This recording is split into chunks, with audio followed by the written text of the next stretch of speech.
রান্না করতে করতে একটা সময় যে কখন পাকা রাঁধুনি হয়ে গিয়েছি নিজেই বলতে পারি না। তবে রান্না খাওয়ার পর সবাই মাশাআল্লাহ বলে। হ্যালো এভরিওয়ান, আসসালামু আলাইকুম। সকাল সকালই মেহমানের আনা 3টা মাছ কিন্তু এই যে আমাকে কোটার জন্য রুম থেকে ডাকা হয়েছে। তো সকালবেলায় কিন্তু আমার আর কি মেহমান যিনি এসেছেন আর কি আমার তালুই সাব, তো উনি কিন্তু একদম বাজারে গিয়ে এই যে আর কি মা ঘুমেছিল, সবাই ঘুমেছিল, তো ফজরের নামাজটা পড়েই সে মাছের আড়তে চলে গিয়েছে আর সেখানে গিয়ে 3টা রুই মাছ কিনে নিয়ে এসেছে। আর মা ঘুম থেকে ওঠার পরই আমাকে গিয়ে বারবার আমার রুমে ডাকাডাকি করছিল যে আমার রুমে এসে দেখো কত বড় বড় মাছ নিয়ে এসেছে।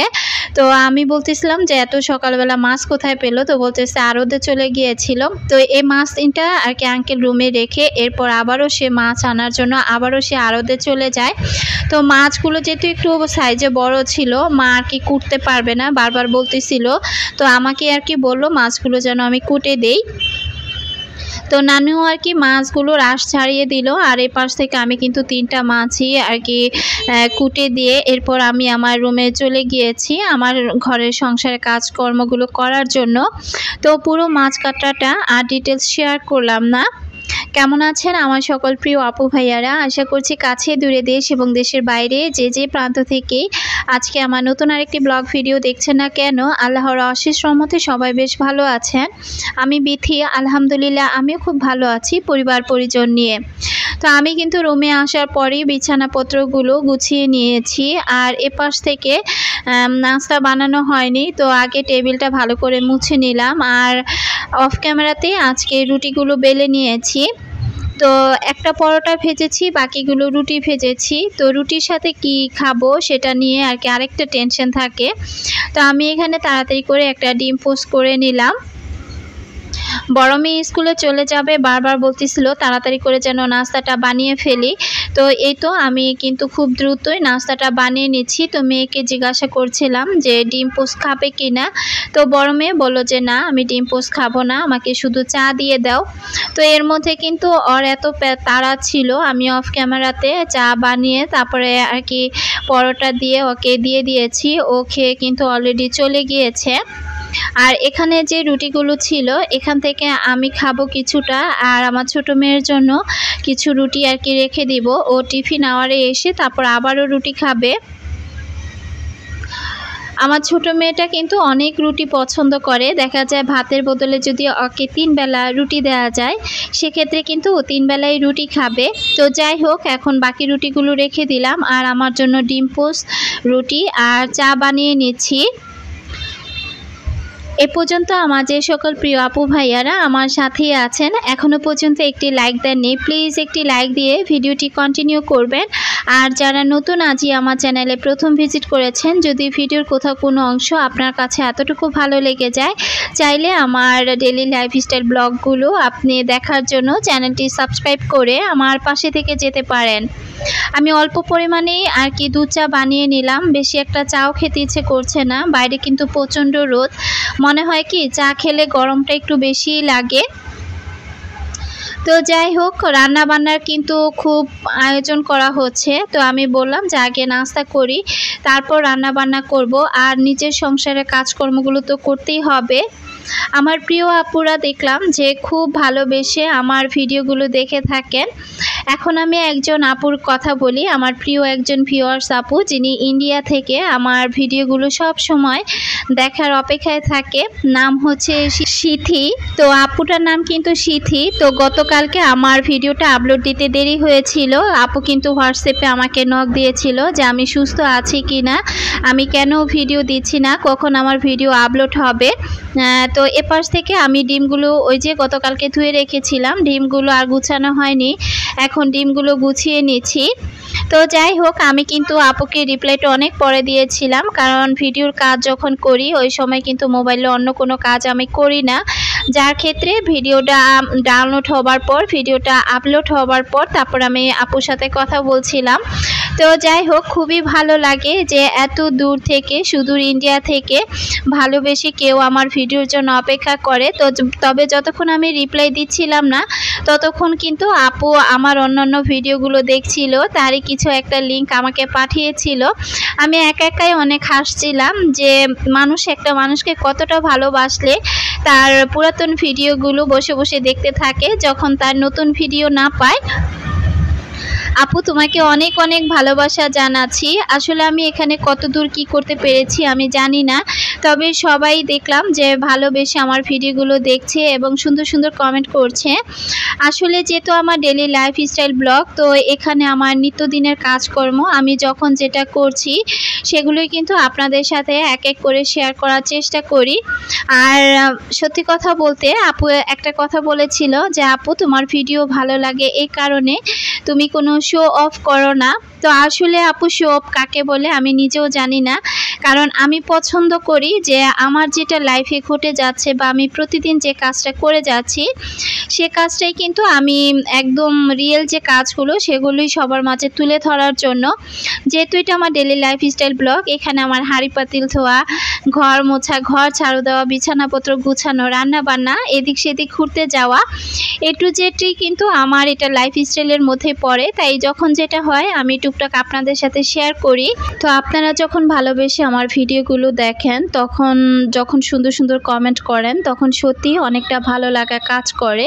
তো যাই হোক, এপাশ থেকে কথা বলতে বলতে আমি সব থালা বাসনগুলো ধুয়ে ফেলেছি, আর বোতলগুলো সাবান দিয়ে ধুয়ে ওগুলো আমি নর্মাল ফ্রিজে রেখে আসলাম। আর এটা না আমি কেনার পর অনেক দিন ব্যবহার করিনি, তো বারবার আমার বড় মেয়ে বলতেছিল তুমি এটা কেনার পর শোপিস হিসেবে রেখে দিয়েছো, এটা কেন ব্যবহার করছো না।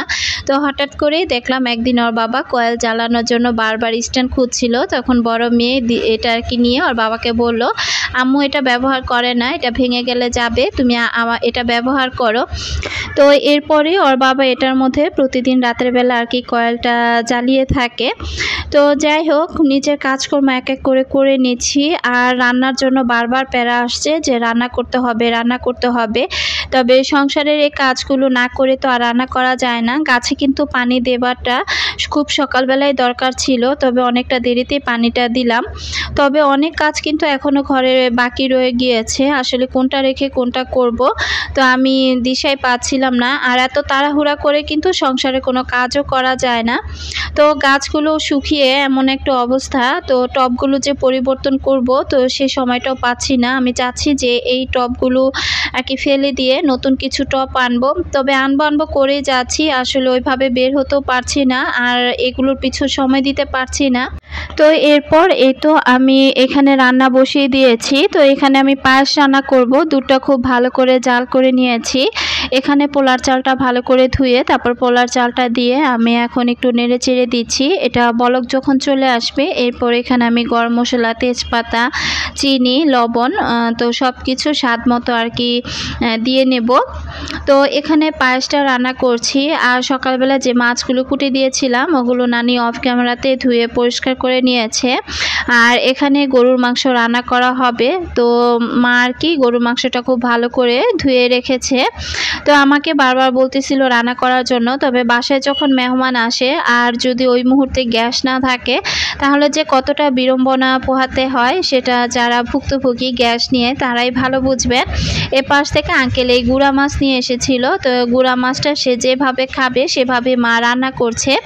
তবে মেহমান বলতে সত্যি কথা বলতে যে এমন মেহমানই ভালো যারা একটা কিছু এনে আর কি বলে যে এইভাবে না এইভাবে রান্না করেন, ওটা খেতে ভালো লাগে। নতুন কুটুম বলে কথা, তো কুটুম যেভাবে বলছে আমার মা সেভাবে রান্না করছে। তো দেখলাম যে আঙ্কেলরা প্রচুর পরিমাণে ঝাল খায়, এত ঝাল আমরা আর কি খাই না। তো এখানে মা হাতে মাখিয়ে প্রেসার কুকারে মাংসটা বসিয়ে দিল, যেহেতু অনেকটা দেরি হয়ে গিয়েছে। চুলায় যেহেতু গ্যাস নেই তাই আবার আমি আমার রুমে এসে এই বাঙ্গিটা কেটে নিলাম। তো আমার যেহেতু খুব ক্ষুধা লেগেছে, তো কি খাবো চিন্তা করতে করতে এরপর বাঙ্গিটা কেটে নিলাম। আর বাঙ্গির মধ্যে এখন আমি চিনি আর একটু লবণ মাখিয়ে এরপর আর কি আমি বাঙ্গিটা খাবো। আমার প্রিয় আপুরা কারা কারা বাঙ্গির মধ্যে চিনি খান চাইলে কিন্তু জানাতে পারেন, তবে লবণ না দিলে কিন্তু ভালোই লাগে না, কেমন যেন একটু পানসে পানসে লাগে, তাই আর কি চিনি আর লবণটা আমি অ্যাড করে দিলাম। তো বাঙ্গিটা খেয়ে এরপর ঘরের আর তেমন কোনো কাজই করিনি। আর দেখা যায় কি আজকে খাওয়া দাওয়াটা মায়ের রুমে ছিল। আমার অনেক প্রিয় আপুরা গতকালকে কমেন্টে করেছেন যে আপু তুমি একমাত্র তোমার মায়ের ভরসা, তো আসলে আন্টি যেহেতু তোমার কাছে আছে তুমি আন্টিকে একটু দেখো। তো সত্যি কথা বলতে আসলে আমারও তো হেল্প করার কেউ নেই, আমি আসলে নিজের সংসারে কাজ করে প্রতিদিন যেখানে আমি একটা চ্যানেল খুলেছি এখানে সময় দেওয়া প্লাস আমার মায়ের সংসারে তাকে সময় দেওয়া, তো সব মিলিয়ে দেখা যাচ্ছে কি আমি অনেকটা ক্লান্ত হয়ে পড়ছি। তো যার কারণে মাঝে মাঝে খুবই তিক্ততা চলে আসে, তখন নিজের ঘরের কাজও করতে ভালো লাগে না, বা আবারও মায়ের ঘরে গিয়ে তার কাজে হেল্প করা সেটাও ভালো লাগে না। তো যাই হোক, যখন রান্না বান্না করছিলাম তখন বারবার আর কি নতুন বউকে ডেকে বলছিলাম যে সুরাইয়া আমি যেভাবে রান্না করছি তুমিও দেখো এভাবে রান্না করো। তো যেহেতু নতুন মানুষ হয়তো বা সময় লাগবে, আর রান্না বান্না পারে না বলতে যে একেবারেই পারে না তা কিন্তু না, তো ও কিন্তু মোটামুটি রান্না বান্না পারে। তো এখন যেহেতু নতুন এত তাড়াতাড়ি তো মা ওকে আর রান্না করতে দেবে না, তো আমি আর কি রান্না করছিলাম আর দুষ্টামি করছিলাম যে এর পরবর্তীতে যখন আবার আমরা বেড়াতে আসবো তোমাদের বাসায় তখন কিন্তু তুমি রান্না করবে আর সব কিছু গুছিয়ে গাছিয়ে দিবে, আর আমরা সেটা খেয়ে দিয়ে মেহমান হিসেবে চলে যাব। এগুলো নিয়ে আর কি ভাইয়ের বউর সাথে দুষ্টামি করছিলাম, ও আর কি দাঁড়িয়ে দাঁড়িয়ে দেখছিল। আর এপাশ থেকে মা বড় বড় তেলাপিয়া মাছ এনেছিল, এগুলো গতকাল রাতেই মা ভালো করে সব ধরনের মশলা দিয়ে ম্যারিনেট করে রেখেছিল। আর এই মাছগুলো এখন একদম আস্ত মাছগুলোই আর কি আমি খুব ভালো করে ডিপ ফ্রাই করব। তো মেহমানদের জন্য কিন্তু দুপুরের রান্নাটা এখন আমি আর কি করে নিচ্ছি। আর এ পাশ থেকে কিন্তু আমি পোলাও বসিয়ে দিয়েছি, পোলাওটা মোটামুটি হয়ে এসেছে, ওটা দমে রেখেছি। আর গরুর মাংসটাও কিন্তু আমি অফ ক্যামেরাতে রান্না করে নিয়েছি, যদিও আজকে ডিটেলস ওইভাবে কোনো রান্না বান্না শেয়ার করিনি। আজকে সকালবেলা একজন ভাইয়াও কিন্তু ব্লগ করে, তবে আমার যখন 1000 সাবস্ক্রাইবার পূরণ হয়নি 20 জন সাবস্ক্রাইবার বাকি ছিল, তখন হুট করে ভাইয়া আমার চ্যানেলটা ভিজিট করে। আর কিভাবে যেন ভাইয়া তখন আমার ভিডিওগুলো দেখার পর আমার 20টা সাবস্ক্রাইবার কিন্তু সে পূরণ করে দেয়। তো যাই হোক, হঠাৎ করেই সে ভাইয়াটা আজকে হঠাৎ করে আমাকে ফোন দেয় লাইন কলে এবং অনেক টাইম কথা বলে, আর বারবার বলতেছিল যে আপু আপনি অনেক দূর এগিয়ে গিয়েছেন, আপনার ভিডিওগুলো অনেক ভালো লাগে, আপনি কি ফোন দিয়ে ভিডিও এডিট করেন। তো যাই হোক, অনেক টাইম ভাইটার সাথে কথা বললাম, খুব ভালোই লাগছিল। আসলে একই প্ল্যাটফর্মে কাজ করার পর যখন এভাবে একজন আরেকজনকে সাপোর্ট করে বা তার ভিডিও সম্বন্ধে ভালো মন্দ জানার চেষ্টা করে তখন কিন্তু ভালোই লাগে। তো যাই হোক, যখন জানতে পারলাম যে না আমার ভিডিওগুলো এই ভাইয়াটাও এখনও পর্যন্ত দেখে, মাঝে মাঝে কিন্তু সে আমার ভিডিওতে কমেন্ট করে। তো ভাইয়াটার চ্যানেলের নাম ছিল বিশেষ সম্ভবত মেডিসিন নিয়ে কোনো একটা চ্যানেলের নাম আর কি ছিল। তো যাই হোক, আমার কাছে খুবই ভালো লেগেছে ভাইয়ার ফোনটা পাওয়ার পর। তো অনেকটা টাইম তার সাথে কথাবার্তা বলার পর এরপর কিন্তু আমরা সকালে আর কি নাস্তাটা করে নিয়েছি। তো আমি কিন্তু এই ফাঁকে আজকে সকালে যেটা আর কি হয়েছে সেটাই আপনাদের সাথে এই মুহূর্তে শেয়ার করলাম। আর এদিক থেকে মাছগুলো আমি উল্টিয়ে পাল্টিয়ে বেশ ভালো করে ভেজে নিয়েছি। আর ভ্যাপসা একটা গরম ছেড়ে দিয়েছে, এই বৃষ্টি হয়তো হয় না, কেমন যেন একটা রোদ উঠছে আর প্রচণ্ড গরম লাগছিল, যে গরমে আর কি দাঁড়িয়ে রান্না করাটা আমার জন্য একটু কঠিন হয়ে পড়ছিল, বারবার ঘেমে যাচ্ছিলাম আর প্রচণ্ড ঘাড় ব্যথাও করছিল। তো এর মধ্যে কিন্তু দেখলাম যে হালকা পাতলা একটু বৃষ্টি হচ্ছে, আর বৃষ্টি দেখলে আমার সবচাইতে বেশি ভালো লাগে যে বারান্দায় এসে যখন দাঁড়িয়ে থাকি বৃষ্টিগুলো পড়ে আর গাছগুলো ভিজে যায় তখন আর কি এত ভালো লাগা কাজ করে। তো আমি দৌড়ে বারান্দায় চলে এসে একটু বারান্দায় সময় কাটালাম। আর এই যে জালি কুমড়া দিয়ে রুই মাছ রান্না করেছি এটা আর কি রাতের জন্য, তো এই রান্নাটাও এখন করে ফেলেছি, তবে এই রান্নাটা ডিটেলস আর শেয়ার করলাম না। আর ওই পাশ থেকে কিন্তু টেবিলে সকল খাবার বাড়া হয়েছে, তো এগুলো মেহমানের জন্য সব বেড়ে নেওয়া হয়েছে। প্রতিটা রান্নায় আমি করেছি, শুধু গুঁড়ো মাছটা বাদে। রান্নাগুলো কেমন হয়েছে আমার আপুরা কমেন্ট বক্সে জানাবেন। আর আজকের মতো আমি এখান থেকে বিদায় নিচ্ছি। আল্লাহ হাফিজ, আসসালামু আলাইকুম।